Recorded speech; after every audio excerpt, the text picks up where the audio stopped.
Good morning, Hank. It's supposed to rain this afternoon. I'll turn on the dehumidifier to prevent any headaches, okay? I place flowers in front of this picture and think of that smile from the past. Did I take good care of him? Was he happy?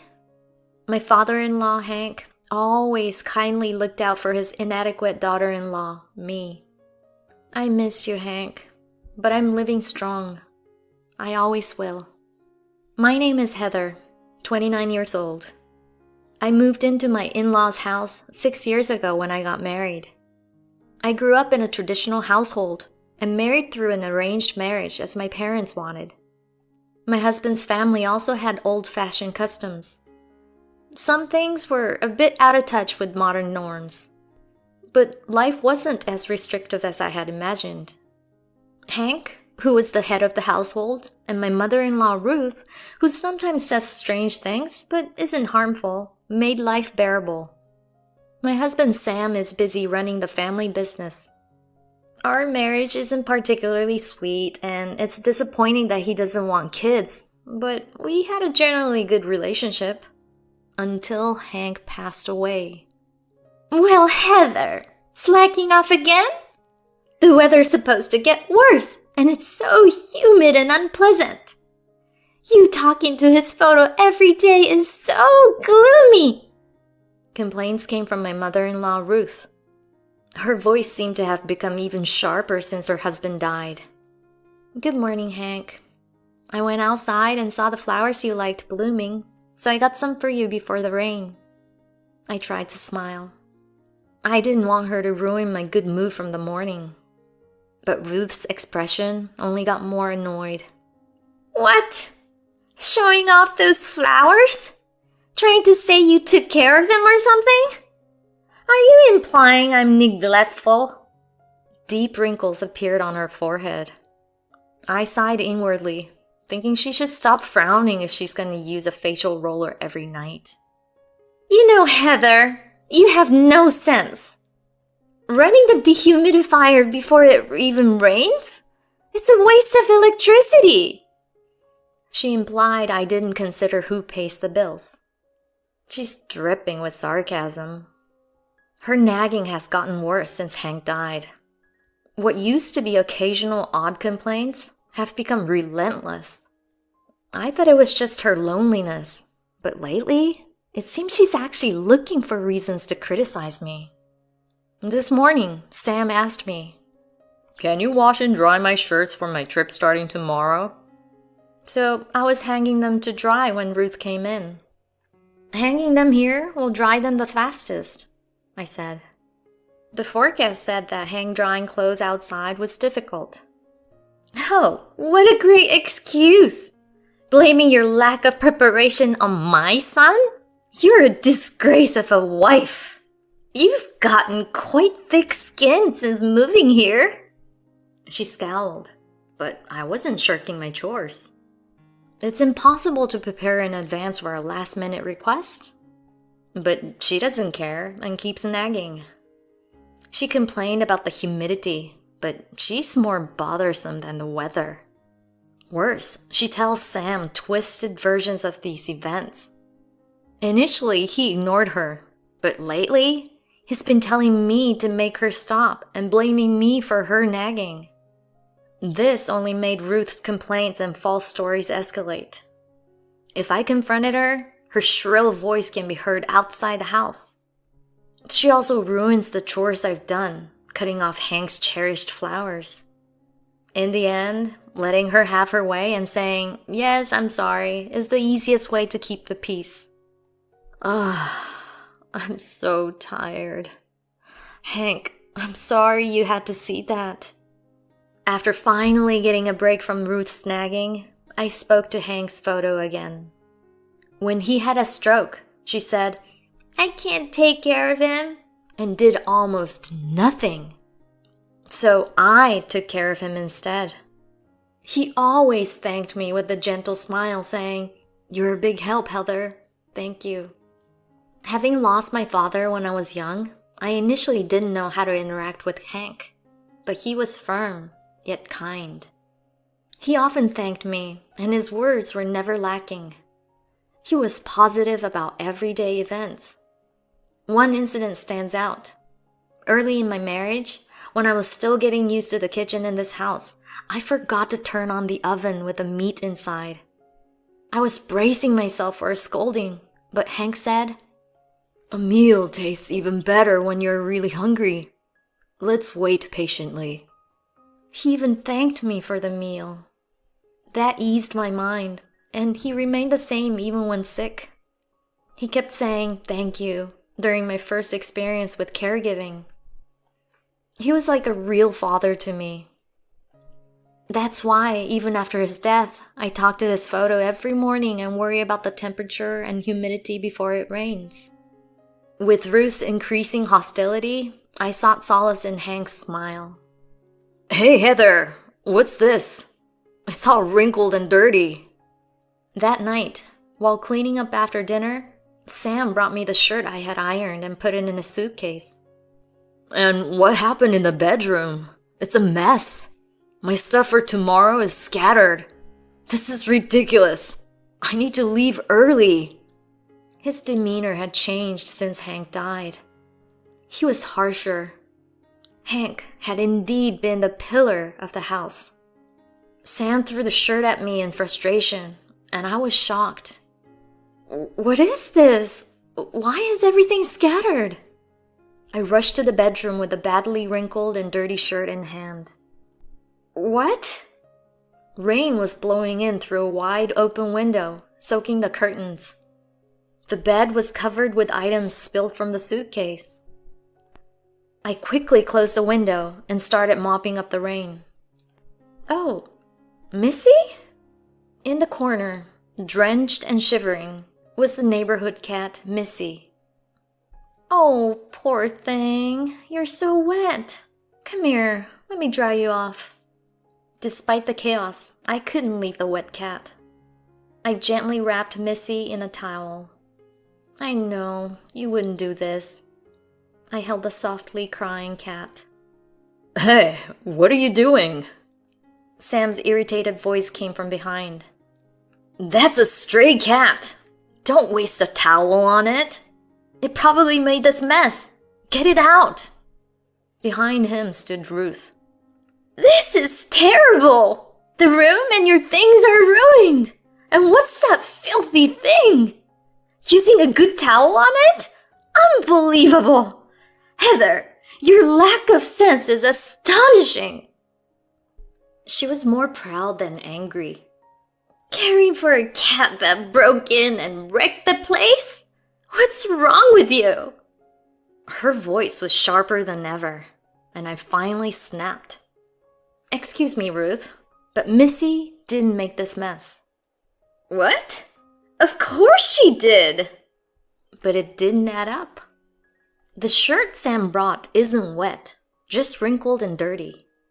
If the soaked cat had messed with it, the shirt and everything else would be wet too, right? The bed was in disarray, but not wet. The shirt was the only thing covered in hair, and the rest was just scattered. Besides, I put the suitcase by the wall, closed. A cat couldn't move it to the bed and open it. Also, Ruth's hand had several band-aids. She didn't have them this morning, meaning she got scratched in the afternoon. Missy must have scratched her. The screen isn't broken, so how could Missy get in? And the only wet spot is where she was. There are no wet paw prints. Someone had to do this on purpose. Ruth backed away, practically admitting guilt. And of course, those band-aids. Before I could finish, Sam yelled, "Enough!" Startled by his shout, I recoiled. "I don't care. Just get rid of that filthy cat and clean up. I'm leaving early tomorrow. Get the guest room ready for me to sleep. Now!" I was shocked, but argued back. "No! This is too much. It's not just a prank. We need to address this." I couldn't contain my anger at Ruth's excessive behavior. But he was relentless. Shut up! It's your job to handle the house. I don't bring my work home, do I? But you make it impossible for me to rest after coming home tired. I don't care about your problems. I'm sick of hearing every single detail. He was venting pent-up frustrations from Ruth's constant complaints, but it was unfair. I never complained to him. It's Ruth that's telling him all those exaggerated stories. Why am I being blamed? I'm suffering too. But before I could finish, he grabbed my arm and dragged me to the front door. Enough is enough! Get out! Without you, Mom won't complain. I was thrown outside without my shoes. I could hear the door lock behind me. Sam, let me in! Please! I called out, but he didn't answer. Instead, I heard Ruth's mocking laughter. A wife is just a stranger. Sam, you turned out well, my baby boy. I could imagine her cruel smile even without seeing her face. Leave that woman outside with that filthy stray. The porch light went off, leaving me and Missy in the pouring rain. Unbelievable. A few days after being locked out, I was summoned to my in-laws' main house. My mother told me to apologize to avoid divorce, but I felt dread. I'll probably get scolded. Maybe I should just ask for a divorce. I haven't heard from them since. When I arrived, I was led to a room where relatives were gathered, making me feel even more intimidated. Ruth and Sam looked triumphant, like they had already won. Maybe this really is about divorce. It seems serious. I grew more nervous as the family head, my grandfather-in-law, entered and spoke. I've gathered you here to discuss inheritance. Traditionally, the head of the family took everything, but we're changing that. I was relieved to hear this unexpected topic. It wasn't about punishing me. But Ruth and Sam perked up, pushing forward eagerly. What's the plan for the inheritance? What about the house and the company? The same mouth that called me thick-skinned was now calculating her gains, pushing forward shamelessly. She whispered to Sam, you should get promoted and take over the business. He didn't seem opposed to the idea. Seeing their greedy smiles, I resolved to get a divorce. I could easily imagine my future with them calling me a gold digger, a freeloader, or a burden. It would be better to cut ties completely. They might even be happy to divorce me now. But then, you two get nothing. Grandfather-in-law sighed deeply, rejecting Ruth and Sam. And they were both stunned. The inheritance goes to Heather. You get nothing. I was stunned, and Ruth and Sam were speechless. You must be joking! She has no right! She ran away! You're divorcing her anyway, right, Sam? Handling family dispute is a hassle. If we're short-handed in managing the house or the company, it's more efficient and better for mental health to hire help. He dismissed me coldly. Then, grandfather-in-law pulled out an envelope. A will? He read Hank's will. If there's trouble after my death, all property returns to the main house. Heather will continue to receive support.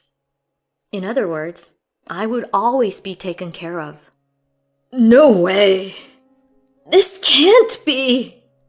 They were shocked. Hank worried about family strife after his death. I laughed it off, but he was right. It's disgraceful how quickly you've mistreated Heather. He shrugged. Heather, I'll give you what's necessary for your future. You can stay married or not. Your choice.